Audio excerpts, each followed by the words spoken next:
இன்றைக்கி சிக்கன் 65 எப்படி செய்கிறதுன்னு பார்க்க போகிறோம். குழம்பு மிளகாத்தூள் போட்டுக்கிறேன், பெப்பர் தூள் போட்டுக்கிறேன், மஞ்சத்தூள் போட்டுக்கிறேன், அதுக்கப்புறம் தனி மிளகாத்தூள், அதுக்கப்புறம் கரம் மசாலா, தயிர், இஞ்சி பூண்டு பேஸ்ட்டு, லெமன் ஜூஸு, அதுக்கப்புறம் ரெண்டு ஸ்பூன் கார்ன்ஃப்ளவர் மாவு, 2 ஸ்பூன் மைதா மாவு.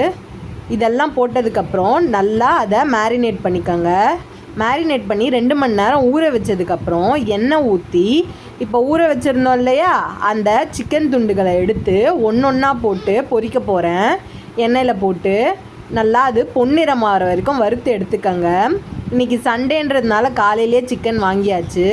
சிக்கன் 65 மட்டும் இல்லை, சிக்கன் பிரியாணியும் இன்றைக்கி சேர்த்து பண்ண போகிறோம். சரி, உங்களுக்கு சிக்கன் 65 மட்டும் நான் என்னென்னலாம் போட்டு பண்ணுறேன்னு காட்டலாமேன்றதுக்காக இந்த வீடியோ போட்டிருக்கேன். வறுத்து எடுத்தாச்சு, அதை எடுத்து தட்டில் வச்சுக்கிறேன். அதுக்கப்புறம் 2வது ரவுண்டு, ஏன்னா கொஞ்சம் 1 கிலோ போல் நான் சிக்கன் எடுத்திருந்தேன், அதனால் நிறைய வரும். ஏன்னா நம்ம வீட்டில் நிறைய ஆளுங்கன்றதுனால நான் நிறைய சிக்கன் வாங்கியிருந்தேன். அதுக்கப்புறம் நீங்கள் அளவுக்கு ஏற்ற மாதிரி போட்டுக்கோங்க. அவ்வளோதான், சிக்கன் 65 ரெடி. பிடிச்சிருந்தா வாங்க சாப்பிடலாம்.